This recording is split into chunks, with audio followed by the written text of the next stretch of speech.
Marg texted me yesterday. She's like, how big of a mess in the church can I make tomorrow?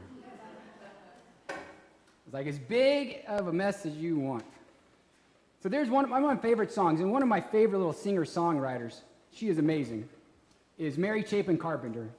I'm a big fan of Mary Chapin Carpenter. Yeah, she's an amazing singer-songwriter. She does not get the credit that she deserves as one of America's great singer-songwriters. She has a song on one of her albums which has always stuck with me. It's a couple of years old now, and ever since from the first time that I heard it, it has really just kind of grafted itself onto me, and it's stayed with me for a while. And it really reminds me, the lyrics of the song remind me of young Samuel and young Harry, as well as, honestly, myself and my own experience of hearing the call from God in my own life and in my own ministry. There is Samuel sitting in the darkness, staring up at the ceiling, who cannot sleep at night. I know all of you have probably had at least one of those sleepless nights like Samuel before, staring up at the ceiling. Or like young Harry being stuffed in a cupboard underneath the staircase. But then all of a sudden, regardless of whether you are in your bed or you're in a metaphorical or proverbial cupboard under the stairs, all of a sudden something out of nowhere shakes you to your core and changes your identity and points you in a new direction. And so these words from Mary Chapin Carpenter have always rung very true to me when it comes to a sense of calling, which is what she calls the song. Some of the lyrics read, deep in your blood or a voice in your head on a dark, lonesome highway, it finds you instead, so certain it knows you, you can't turn away. Something or someone has found you today. Genius or Jesus, maybe he's seen us, but who would believe us? I can't really say. Whatever the calling, the stumbling, the falling, you follow it knowing there is no other way. In the dead of night, on a long, lonesome highway, something so certain that it knows you, something or someone finds you and you can't turn away. Whatever that calling, you might call it a stumbling or a falling. It doesn't matter. You have to follow it because there is no other way. The story of Samuel suggests that the visions and the prophetic voice of God in that time was very infrequent. So that when Samuel heard the voice of God in his heart and in his head, he didn't believe it was God actually calling to him because that hadn't happened in so long. In our time, I think we often fear that we're mistaking the voice of God for something so mundane, and it's just another human voice, and that we don't believe that we're actually hearing it, or as Marg mentioned with the children, that we become so distracted by the noises, the clutter, the clamor of our world, that it gets drowned out. There's so many different things competing for our attention during our daily walk that we sometimes do not hear the voice of God that knows us so well calling out to us. Or we're like Harry. And someone or someones have told us for some reason that we are worth nothing and that we will not amount to anything and that we should not even try. And so you might as well just get yourself into that proverbial cupboard underneath those proverbial stairs so that your true self and your true calling cannot come to shine. And we take a big risk daring to believe that God is actually calling out to us for some reason or another. We take a huge risk daring to believe that God is calling our name, trying to get our attention. It's because sometimes God doesn't use the most overt and the most recognizable ways and mechanisms to get our attention. Sometimes it's the ruach, the pneumia, the still small voice in the midst of the clutter that we actually hear God calling us. Sometimes it's not a letter pounding its way through the door and the fireplace, making a mess everywhere for us to see. But the scriptures tell us that there are folks who heard God calling their name, and they answered that call, and they were changed. Samuel was called into a lifetime of service and obedience on behalf of God's people. Jesus called a motley crew of misfits to become his band of brothers and sisters along the shore of the Galilee. And Harry was called out from underneath that staircase and had a destiny that was grander than his current lot. And yet I wonder how many of them, Samuel, the disciples, Harry, you, would think that it was an easy choice to make if you knew that God was not calling you to your dream job or an easy life. But God was calling you to something different and extraordinary. How can we know and trust the voice of God calling us? How else except for by what the characters in our stories do today, whether that be Samuel or Harry? Trust. Listen. Take a risk. And step forth by faith. Perhaps there's even a more prominent and primitive way to understand this process. The psalmist gives it voice by saying, the great poet of our scriptures, God knits us in our mother's wombs. Before us and behind us, God has our knowledge of us is complete. Perhaps our true calling is buried then somewhere deep inside of us, in our innate natures, that these reflections and these refractions of the divine light of God is inside of each of us, just waiting to come out.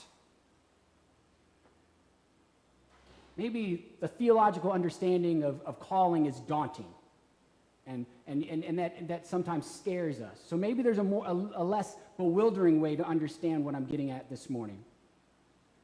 How about try this? At the still center of your being, there is a promise, a potential that takes shape and shapes the sound and the form of your future. Something is calling out to you. The voice of the future. It is not your destiny. It is not your fate. But it is a future in which you are being beckoned forward to participate in. And so when modern psychology talks about the search of meaning and purpose, it is one way of getting at the question of intention or the purposes of your individual life. And we all want to live a life with purpose. And so as followers of Christ, on the way and the path of Christ, we can say it another way, that we are being beckoned forth by the promise of a future that is resounding with deep meaning and purpose. The Reverend Dr. Martin Luther King Jr. heard this voice, and it called him forward into an unknown future. God gifted him with a prophetic voice and a vision that allowed him to minister to the conscience of our country, and he demanded that millions of us wake up. And he pursued his calling with passion and vigor and faith. He ignored the calls to turn violent, and that occasionally even came from his own ranks, and he had to stand up to the state-sponsored terrorism of the South and of the Bull Connors of the world. He had to rise above the demands of the dominant culture, which often, even to this day, condemns our dreams and smears our integrity when we try to live a life of purpose.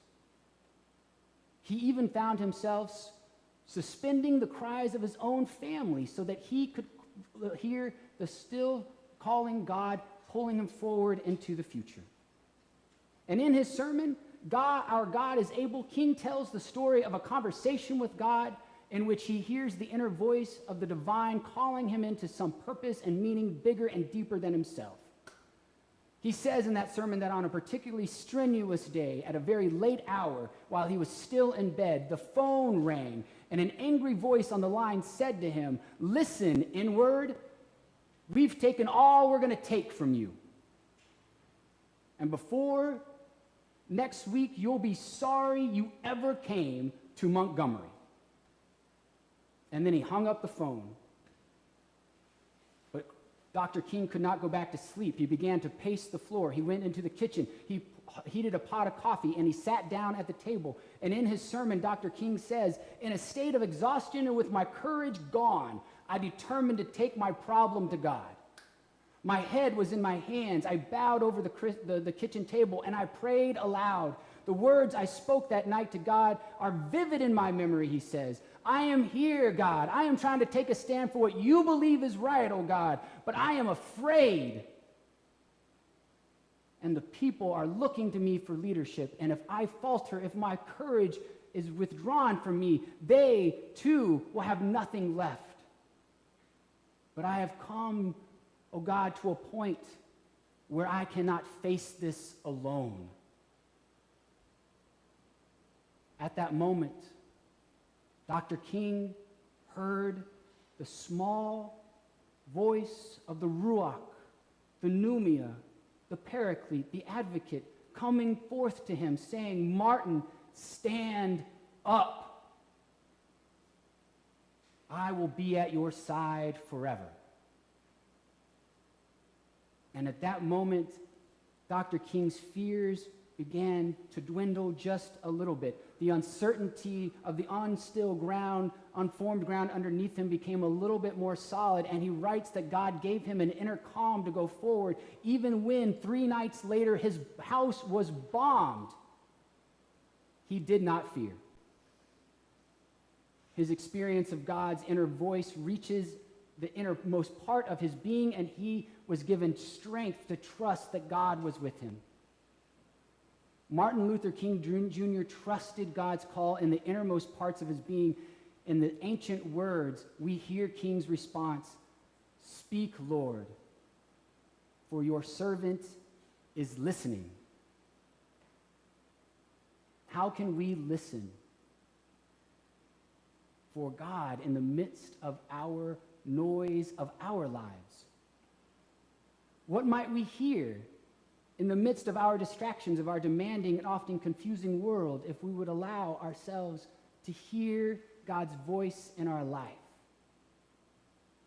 The calling arises out of the core of our being and imprints itself on our spirits and our souls. You are God's beloved. And God is well pleased with you. The word comes as a call to do the work of peace and compassion and healing and kindness to those in our immediate circles as well as those around the world. The word comes to us during the 1,000 dark nights of our souls when we cannot sleep, and speaks our names to call us into a future and into our essential calling. It says Samuel, Samuel, Samuel. It says Martin, Martin, Martin. It says Harry, Harry, Harry. It says you and you and you. Add your name to the list of names God is calling this day. For God's love for us is persistent. Even if we are hard of hearing, God is calling out to us to guide us. Who we are arises out of the truth that God's voice is calling us to the depth of our being, to be and to become what we are created and meant to be, to fulfill the promises and the purposes and the potentiality of that divine light that shines in us all.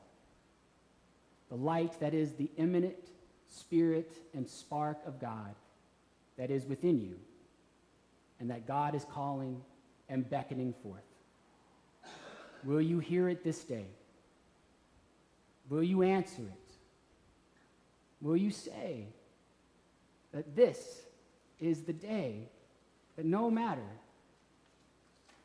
that it be a deep voice in your blood or a voice in your head, whether you be on a dark, lonesome highway, it will find you instead. So certain if it knows you, you can't turn away. Something or someone has found you today. Whatever the calling, you know you must follow it.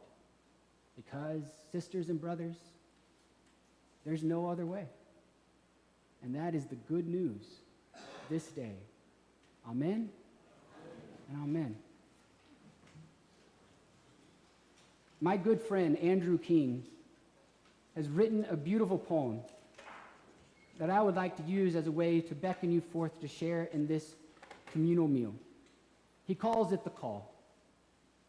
Samuel on his bed beside the lamp, its flame describing its slow pulses, the flickering hope of a lonely, quiet yearning, the hollow stillness like a silent pond where a searching voice could be heard like a dropping pebble. And in the dark and in the emptiness, the one who is doing the calling, the one whose heart is searching, is the unheard God.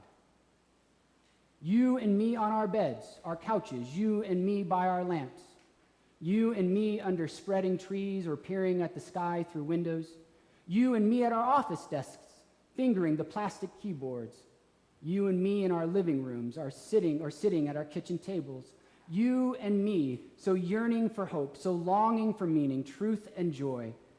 May we become aware of the one who is searching for us, awake to the one who knows and calls our names, longing for us to listen, the God of promise and the God of invitation.